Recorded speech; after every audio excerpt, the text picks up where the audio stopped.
Kingy, we have a new ladder leader. Geelong are on top. They've won their last 7 in a row. And if I had have told you they'd beat the reigning premiers with Hawkins and Cameron only kicking 1 goal between them, you may have laughed at me. What a performance it was. Yeah, morning, Cornsey. It was an amazing performance. They just dismantled everything that Melbourne tried to do with their ball movement, with their ability to defend behind the ball. I thought it was a masterclass from Chris Scott. His coaching was brilliant last night. The number one take from me is probably the use of Mark Blitzarves last night.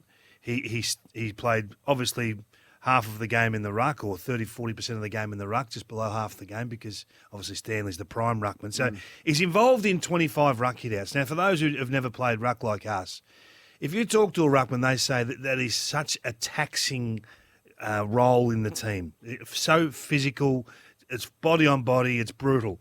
So once he wasn't in the ruck, he would then go and stand Petrarca. If Petrarca wasn't there, he'd then go and stand Oliver. What a horrendous night that would be at the office. Tough You got to ask. play on the ace, king and queen of the Melbourne Football Club all night. And no rest. I think he played 90% ground time. So I think he's the most unique player that we've got in our game. And Chris Scott used him absolutely perfectly last night. Yeah, it's the win of the year, really. From like when you think about no Tom Stewart, you've got Melbourne, who are now back in form, having won their last 2. Where we thought Geelong might be at the start of the year, and how they continue to do what they've done. No real contribution out of Hawkins and Cameron, albeit Hawkins was still involved in a lot of scores. I mean, and it was comprehensive. Like they won clearance by 18, and I heard you speak about this at half time, and it wasn't the clearance number, it was the scores. I think it was 10 shots to 3 at half time from stoppage. Now, no one does that to Melbourne, really. And you line up the names in the Geelong midfield versus Melbourne's, and we've all been speaking this week about Viney, Petrarca and Oliver for good reason. Like, what a performance. The 2 ruckmen, you got Reece Stanley, who's been a much maligned player throughout his career, with Blitzarves and Hawkins helping in the forward 50. I haven't seen a win more impressive this year, and we get recency bias and all of that, but it was a finals-like game. It was tough. It was competitive. It was fierce. They just continue to blow me away, Geelong. I with that much respect for them. Yeah, so the player performance is one thing, and that fluctuates. So we had a great performance from the midfield of the Cats, and led by Patrick Dangerfield, it must be said. He's harshly judged. He's found his way back into the lineup over the last couple of weeks. 9 clearances, 14 contested possessions. He was brutal. I know he's not a great kicker goal. I know everything he's not. And everyone wants to tell you about he's a poor kick here, he does this wrong, he does that wrong. He's a bloody star. I mean, he set the tone last night early. When he got the ball, it was breakaway from stoppage. When he had to find a metre or two, that power was back last night. That's a huge win for Geelong. And no Parfitt, no Kolajasny, no Tom Stewart, so now they've got selection pressure. I thought the method in the way they played Cornsey, they bypassed Max Gawn last night. So Max Gawn didn't take an intercept mark last night. That's the first time for the year. He had 1 intercepted possession for the night. So he won the ball back once. He looked rusty. I just reckon they went around him. Right. They bypassed him. They didn't allow him to be the defensive influence on this game. And it put Stephen May under pressure, and he looked really ordinary last night. There's a worst first quarter of football, I think, probably he's played in the last 5 years, Stephen May. Struggling to bend over below his knees. He was fumbly. He dropped marks. His ball use was poor. But you're right, Gawn didn't touch the footy in the all-important last quarter when the game was up for grabs. Do we get sucked into Geelong? I remember coming in one Friday morning after I saw Geelong beat Port Adelaide on Thursday night, and Cameron and Hawkins had just smashed Port Adelaide. I said, this team is unbelievable. So we're still waiting to see whether this will hold up in finals, but I think it's a different Geelong this year with the way that he's been able to manage his squad. And we speak about the mini pre-season for Dangerfield. Definitely rested their senior players. The 4-week spell, as controversial as it was, might be good for Tom Stewart, who's 29 years of age, and a refreshed Tom Stewart coming back in for finals. They're using the ball different. They're taking a few more risks. Is there evidence to say that this won't be the same Geelong that has bowed out in finals over the last 6, 7, 8 years?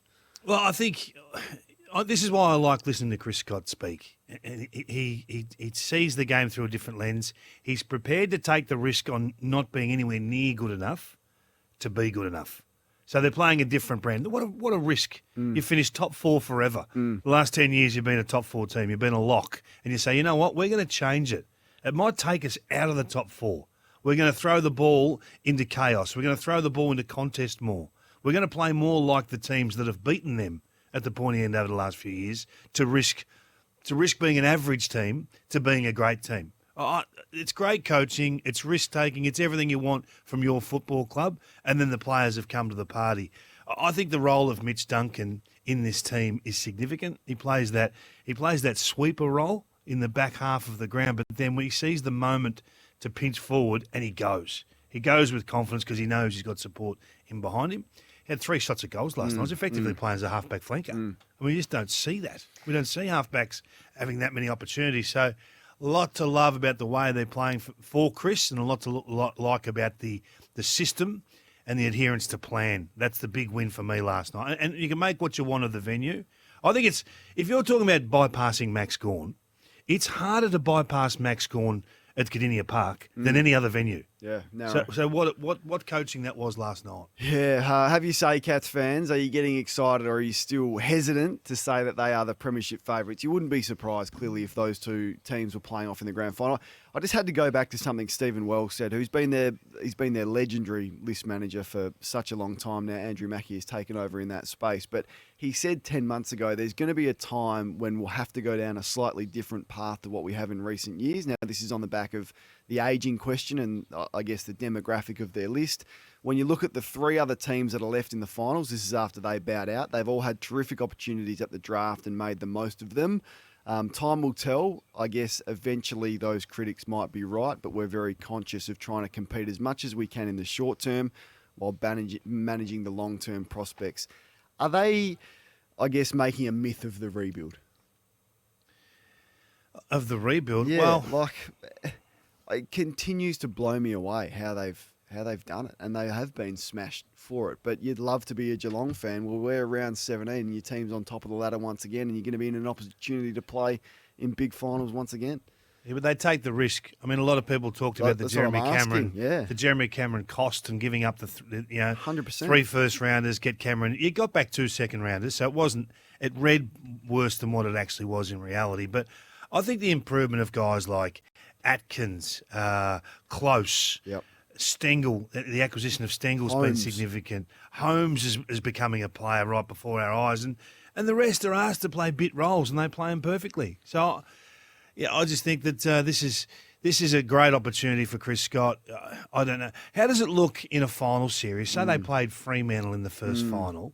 Do they play in Geelong, or is that just off the cards because of the stands? This is a bugbear of mine. They have to play in Geelong. I mean, they've played big finals, qualifying finals. I think in Geelong they got beaten against Freo.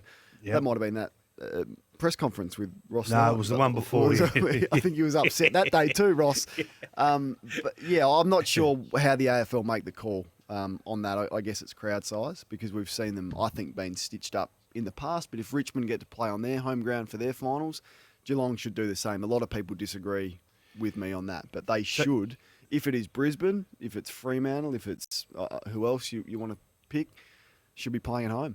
So are they converting your thoughts? Are they swinging you back to a grand final opportunity? I just write them off every year. At the start of every year, I was like, just for nothing against them, just that they're defying the odds. So yeah, 100%. I wouldn't be surprised if that was the grand final. So that would be my prediction now on the back of what I saw last night. That's a high quality game of footy. Yeah, the skills were ordinary at times, but awful. Yeah, awful, and particularly Melbourne, who we'll get to now, Kingy. So they lost 3 in a row, Fremantle, Sydney, Collingwood. They bounced back emphatically, as we touched on a couple of weeks ago against Brisbane. They were okay against Adelaide and got it done, despite being challenged in the last quarter. They've now lost to Geelong. They play Port Adelaide, the Western Bulldogs, Fremantle, Collingwood, Carlton and Brisbane on the run home. Not without their issues, particularly their connection between their mids and their forwards.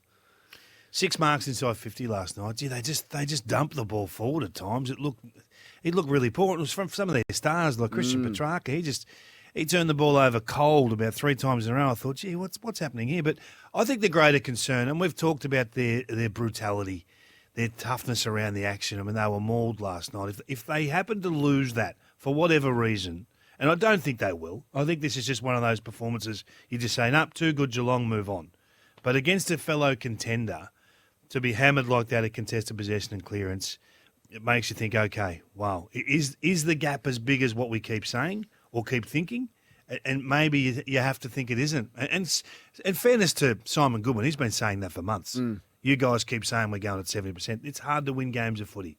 So right now we've got an unbelievable top four looking at us, which could be all square. All four teams could be on the same points at the end of this round, which would be just ridiculous. So the gap between going to Perth or Brisbane or the MCG, first final or prelim final, are massive. So the percentage is going to play a part. We're going to get back to talking about the fixture and how uneven it is and how unfair it is. But what a win by the Cats. Geelong, as I said, still have 3 games left at home. It's amazing how ordinary your bottom 8 players can look and get found out in a performance like that.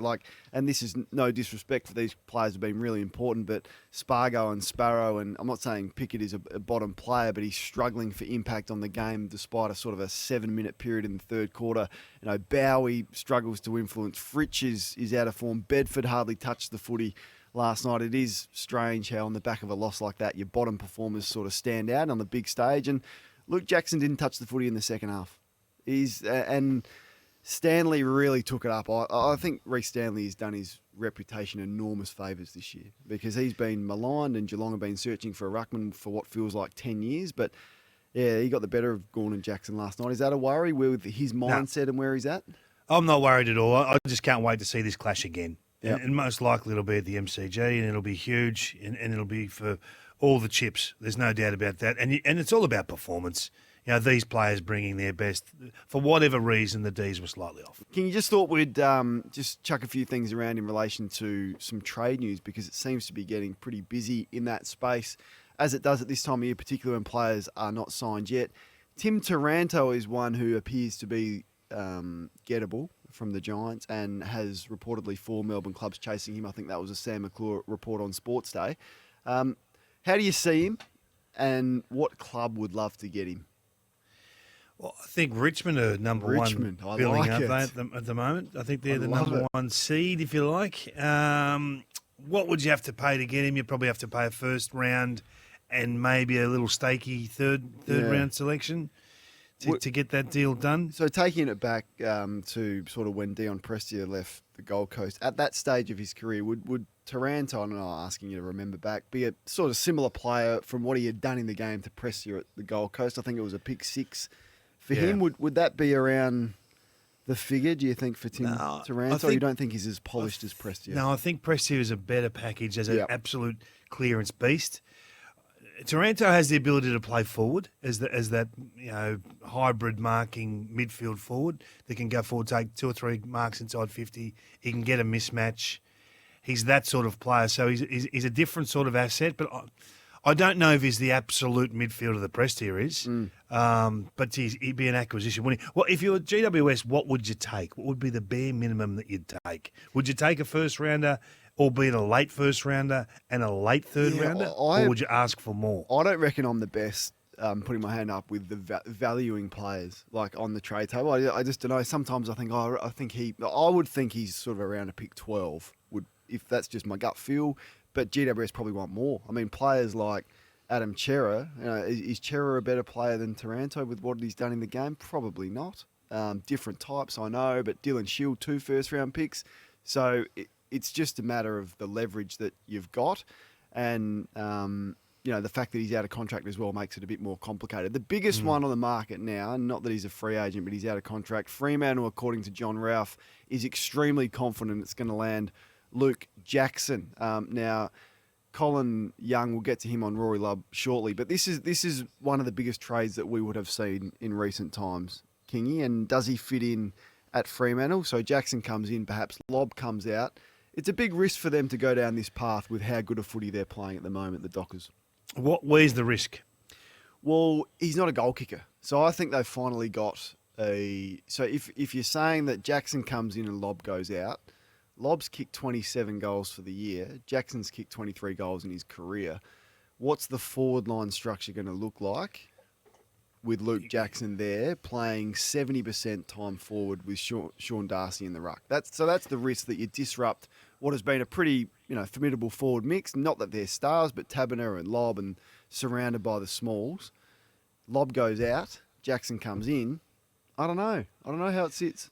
I reckon their forward mix is a mess. You reckon? I mean, we're talking about Fife playing forward most weeks now because they need another marking option.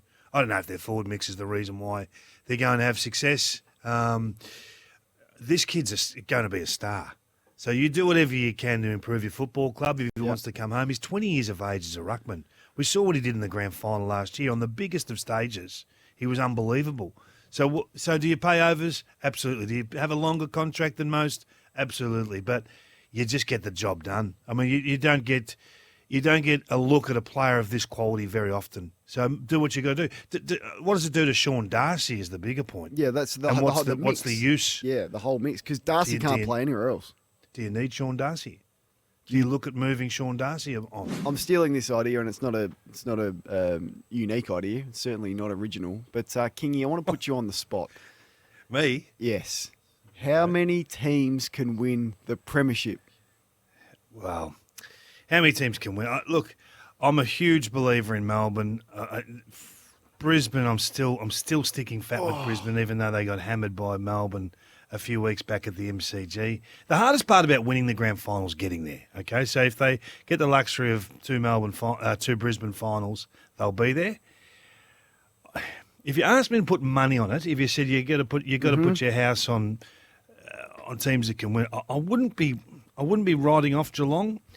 Outside of that, I've just got the three. I would put the top house three, on the top Melbourne, three. Brisbane. So there's no Fremantle. I just think Fremantle are a year ahead of where next year they'll probably be a better version of what we're seeing. And outside of that, I can't see anyone else winning it. There's no Carlton. They can't. Not for me. Not even if they get everyone back and rolling and not defensively rigid enough. Yep, fair enough. In a prelim final, all warts are exposed. Nick Revolt said on Monday night, I was watching, Collingwood can win it. No, not for me. No, I think that do they pose the offensive threats that others possess? I don't think so. And is their midfield going to compete with the absolute best at the end of it? I don't think so. And Richmond would be the other one that I like, but probably Well, you have to finish top four. Let's be. I know. How many you got? Give me your. How many you got? You got 6. Gaz has got 6. 6 of 8. Gary had 6. How many you got? Probably. Probably 2. Who are the 2? Geelong and Melbourne. But don't Brisbane, but don't put that on social media, okay? Because it's got to go on social. Don't put it on social media. Everything you say goes on social. You put it on yourself. That's going to come back to get me. Because Geelong and Melbourne might play in the prelim, and so don't do that. All right, I'll give you one for social media. Don't hold that against me. I'll give you one. If Nick Daicos gets injured this week and doesn't play another game for the year, does he still win the Rising Star? Oh, yes. Oh, I don't know if I should answer that because I'm voting. So it's an unfair question that you've just posed. I take that back.